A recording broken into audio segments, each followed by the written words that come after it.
The coat still fit, but I hadn't worn it in years. It hung in the back of the closet, still wrapped in plastic.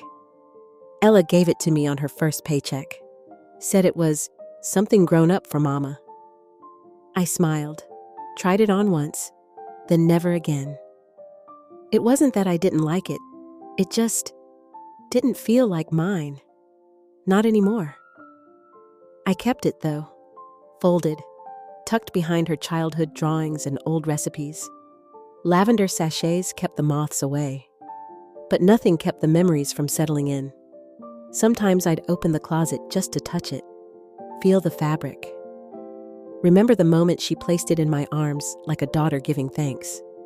That was before the distance, before she stopped calling me Mama in front of people, before she asked me to stay in the back at her graduation. And I did, because that's what mothers do. We stay quiet, even when we're being erased. I still remember the dress I wore that day. It was pale blue, with a little white collar I stitched myself. Nothing fancy, but clean. Neatly pressed.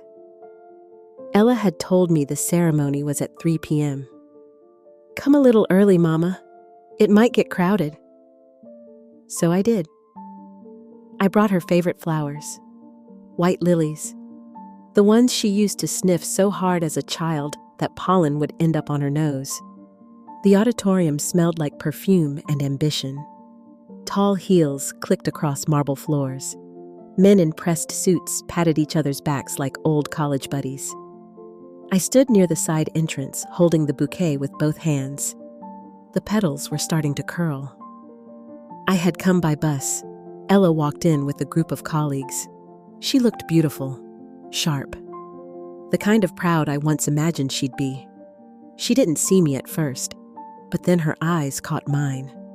They didn't light up. They darted. I stepped forward, one hand raised slightly, still holding the bouquet. She walked over, quickly. "Hi, Mama," she whispered. "Thank you for coming, but can I ask something?" I nodded, not sure what was coming. "Could you maybe just stay in the back?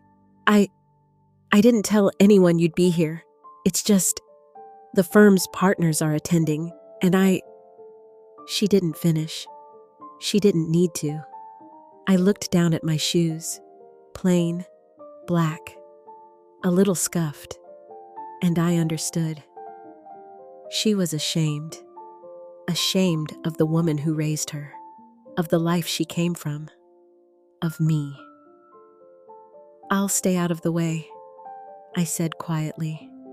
She smiled, quick, polite. "Thank you. I really appreciate that."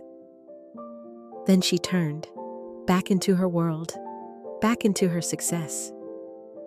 I found a seat near the far corner, behind a marble column. Couldn't see the stage, just caught fragments of voices and the occasional applause. When they called her name, I stood, alone. I clapped with all I had, but no one noticed. Not even her. A woman next to me looked over, puzzled. "You know her?" she asked. I smiled. "She's mine," I said. But it came out like I was apologizing. After the ceremony, I left the flowers on her car seat, tied with a note that simply said, "Still proud." Then I walked to the bus stop. The lilies had started to wilt, but I told myself, maybe she'd put them in water this time.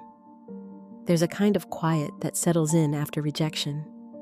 Not the loud slam of a door, but the hush that comes when someone stops asking if you're there. After the ceremony, Ella called once, a short message. "Thanks for coming, Mama. Hope the lilies were okay." I replied the same afternoon. Told her how beautiful she looked, how proud I was. She didn't respond. That became our rhythm. Me sending, her not replying.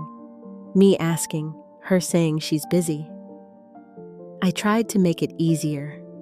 On her first work anniversary, I baked her favorite sweet cornbread, wrapped it in wax paper, tied it with red string like I used to when she was little. I dropped it off with a handwritten card. "Congratulations, my Ella. Love still fits you best." It was returned the next day. Same string, same package. Only now it had a yellow post-it note on top. "Please don't send food to the office. It's unprofessional." I didn't try again. That night, I sat at the small kitchen table, cut the cornbread into squares, and gave them to the neighbors' children. They said it tasted like Sunday. I smiled, but inside, something hollowed. Months passed. Holidays came, and I sent messages. Just a photo of our old Christmas star, or the porch light shaped like a snowflake she used to love. Sometimes she'd reply with a thumbs up, sometimes not at all. I tried not to take it personally. I told myself she was busy, important, needed elsewhere. But some silences don't come from distraction. They come from decision. One afternoon, while dusting the bottom drawer of my dresser, I found something folded deep beneath old scarves. It was a birthday card, crayon on thick paper, worn at the edges. The front said, "To Mama, my hero." Inside, a stick figure of me, wearing a red cape and carrying a tray of cookies. She was 8 when she made it. She'd hidden it under my pillow that morning. I pretended not to see it right away, gasped in fake surprise. She'd giggled so hard, she almost dropped her cereal bowl. I held that card to my chest now, years later. Alone in a room she no longer visited, the cape still red, the tray still full. But the little girl, gone somewhere between ambition and arrival. I didn't cry that day. I just sat there, holding paper and memory, and wondered if love had an expiration date. Ella had always been good at packing. 3 boxes for books, 1 for the coffee mugs, 2 for all the things she told herself she didn't need, but couldn't quite let go. It was early spring. Light came in through the window in stripes. Dust floated like little memories she hadn't asked for. She had lost her job the week before. Her firm merged. Her position dissolved. No farewell party. Just a sterile email and a locked access card. She thought she'd be more upset, but the numbness made it hard to feel much of anything. Until she reached the bottom of the hallway closet. There, behind a stack of old board games and an unopened blender box, sat a small brown container. Nothing fancy, just one of those accordion fold document cases. The kind that creaked a little when you opened it too wide. On top, a folded blue card. She recognized the handwriting instantly. It was mine. "If you're reading this, I'm likely not around anymore. Not because I left you, darling, but because I finally chose to stop waiting." Her fingers trembled, but she kept going, line by line, word by word. "You never needed to say sorry. I know pride is heavier when you're young. I was young once too. You told your friends you bought this condo all by yourself. I smiled when I heard, because that's what I raised you for. To walk alone if you must. But I want you to know, it wasn't all yours." Ella blinked. Then she turned the card over.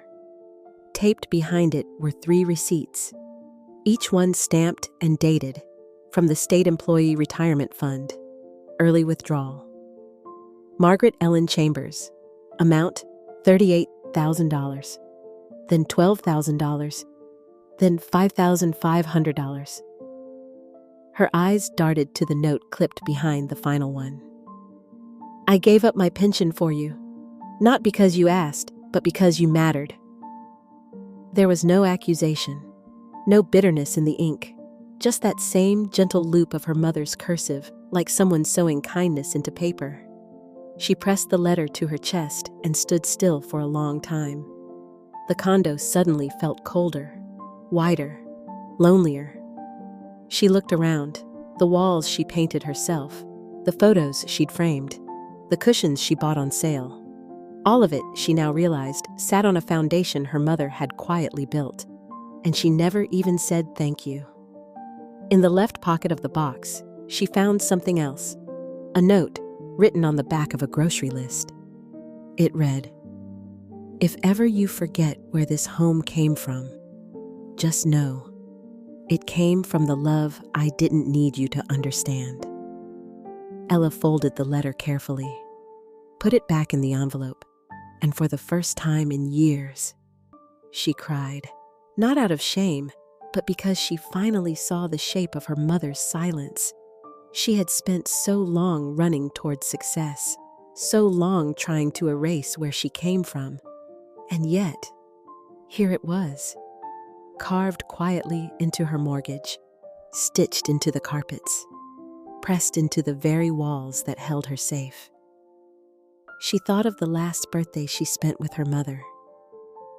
She had sent flowers, nothing handwritten, just a card that said, "Thinking of you." Her mother had called, left a voicemail. "Thank you, sweetheart. The lilies are lovely, but your voice would have been nicer." Ella had rolled her eyes at the time. Now she couldn't stop replaying that one sentence. Would have been nicer. Would have been enough. If only. She stood in the middle of the room, then sat on the floor, the letter still in her hand. No one would call her that day. No one would ask what she found. But something inside her shifted. It wasn't regret alone. It was realization. Margaret never needed Ella's success. She needed her presence, her honesty, her warmth, and all she ever received was distance dressed as independence. The envelope fluttered as she stood up. She picked it up and placed it gently in the middle of the dining table. Then she walked to the closet, took out the old coat, the one her mother had left in the very back, tucked into plastic, still smelling faintly of cinnamon and lavender. She didn't put it on. Not yet. She held it close, pressed it to her face, and whispered, "I know now, Mama. I know." I didn't leave because I was angry. I left because there was nothing left to wait for. After Ella bought the condo, she invited me to see it once. Just once. I came with a bag of oranges and a jar of ginger marmalade. She gave me a quick tour, offered tea, and kept glancing at the clock. I knew what that meant. I finished my cup, washed it, wiped it dry. Then I stood by the door and said the kindest goodbye I could muster. "This place suits you. I hope it always feels like home." She nodded, didn't hug me, didn't ask me to stay longer. That night, I sat by my window and thought about legacies. Not the kind written in wills, but the kind you leave in silence, in choices, in what you don't demand. So I wrote her a letter, just one page. "I know you believed you did this alone, and I never wanted to take that from you. But part of this home came from a woman you no longer see, from early mornings, from skipped meals, from a retirement I gave up without telling you. I've enclosed the documents that make it official. My share, all of it, now yours. No strings, no expectations, no reminders." I didn't give to be remembered. I gave because I was your mother.